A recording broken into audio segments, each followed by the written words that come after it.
This is my audience for today's speech.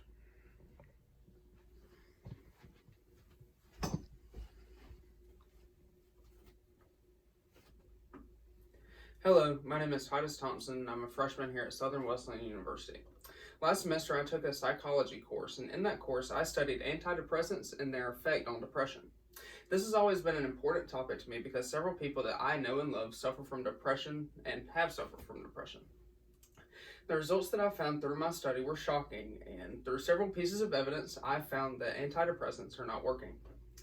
I hope that through this speech, you can see that antidepressants are not an effective way to treat depression, and in this speech I will be talking about the placebo effect of antidepressants, how their effects degrade over a period of time, and how the very idea that they are founded upon has not been proven and is arguably false. First, I want to define depression.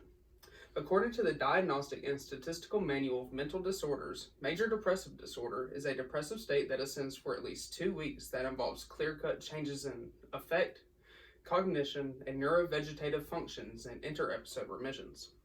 According to the CDC, from 2015 to 2018, around 13.2% of all adults in the United States used antidepressants.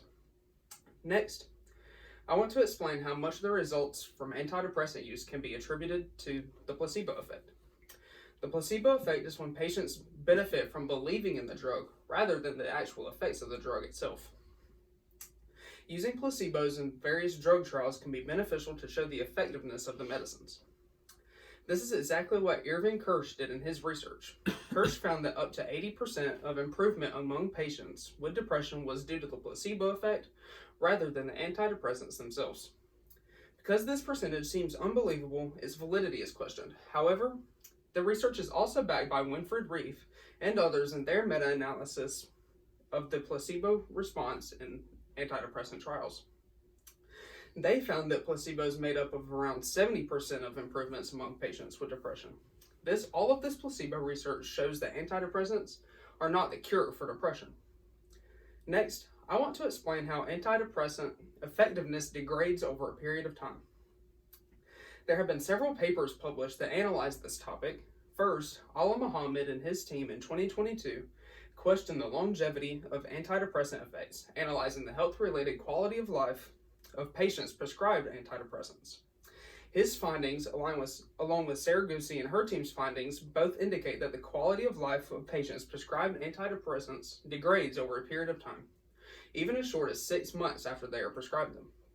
This research indicates that antidepressants are not a long-term treatment option for depression. And because these antidepressants wear off over time, these patients may backslide and become depressed again after they were prescribed these antidepressants.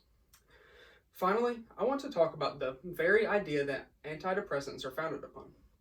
Antidepressants are founded upon the chemical imbalance theory.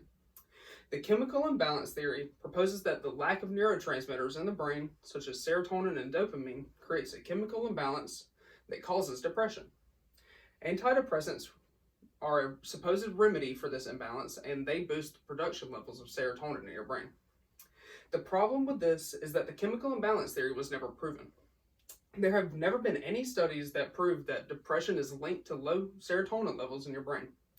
There have, however, been numerous studies that debunk this theory. Specifically, Joanna Moncrief and her team of researchers tested it and found that in their comprehensive review of the major strains of research on serotonin shows that there is no convincing evidence that depression is associated with or caused by lower serotonin concentrations or activity. Most studies that they analyzed showed no evidence of reduced serotonin activity in people with depression or without it. Because the theory has never been proven, antidepressants are being prescribed to millions of patients worldwide to solve a problem that's not even a problem. Overall, depression is a problem that many of us or our loved ones have encountered or overcame. Through my research, I have found that the main treatment option for depression is ineffective. Antidepressants are not an effective way to treat depression because the improvement seen among the patients is credited to the placebo effect. Their effects degrade over a period of time, and the very idea that they are founded upon is unproven and arguably false. Thank you.